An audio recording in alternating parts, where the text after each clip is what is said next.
have protected that girl's life well.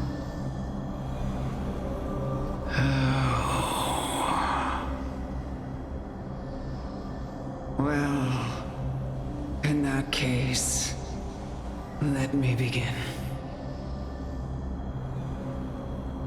Styxia, the pearl of the ocean, plagued by unwarranted calamity and ravaged by death in the fairy tale.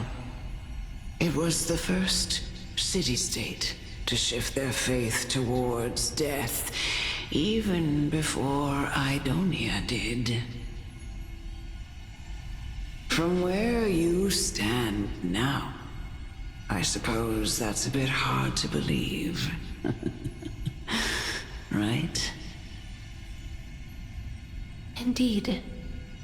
I cannot imagine that those from the era Chrysia, blessed with eternal life, could ever yearn for death. I have pondered the same question, child. But I am afraid there is no clear answer to it. Journeys and epics are only glorious and magnificent because all things eventually fade to dust. That's how someone once explained to me why death isn't necessary to the world. But I still can't take that as the final answer. Would a world without journeys and epics be worse off?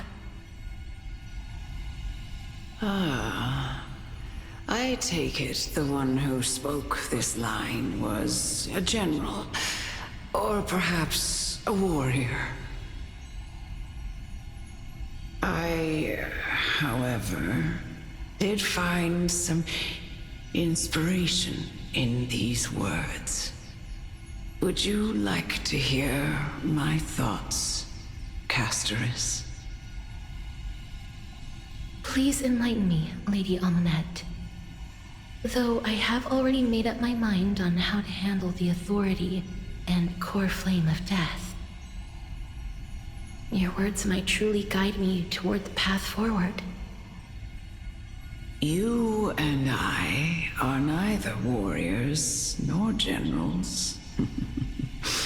Therefore, journeys and epics cannot truly resonate with us.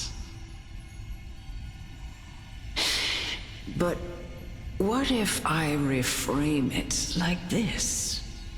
What if love is not a trait bestowed upon mortals by Nestia, but a blessing from death? Love. No one ever invented the word cherish in the era when life was eternal. For all the good things in the world could be revisited endlessly, and every bond formed carried no risk of being severed. The so-called era Chrysia was an age devoid of both virtue and sin. People did not truly live. They simply existed, going through the motions without passion or purpose, then waiting for something to happen. Perhaps the people of Styxia chose to embrace death not out of fascination with its cruel and fearsome side, but instead became fixated and obsessed with the impulses and desires tied to a finite existence. Therefore, death is not a thing of fear and desperation, but... That's right, Casterus. It is the reason we shed tears when parting ways, and also the original spark that ignited the passion of mortals. If you truly intend to deprive the world of death, then be prepared to witness it return. to a state of stagnation. I understand, Lady Amunet. Our limited lifespan shapes all that we know and love. Not even the Death Titan has the right to take that away from humankind again. Nestia's love was the chrysalis of Gold's first blessing, but it most likely wasn't understood by mankind. We only learned to interpret this wonderful gift after Thanatos' arrival. If the world was bereft of death, then the Queen of Styxia wouldn't have played midwife in delivering me into this world.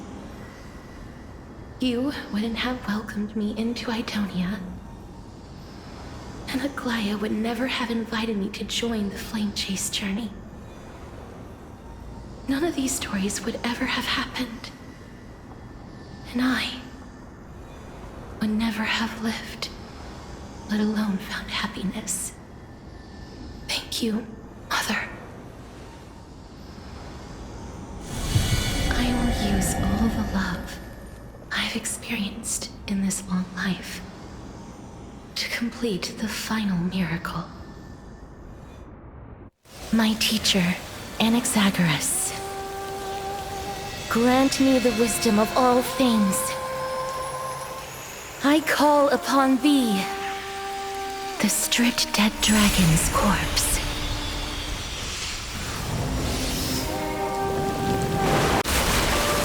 As above, so below. This is the greatest power of all powers. Unstoppable in this world. The great work that commands all death. I shall grant you embrace.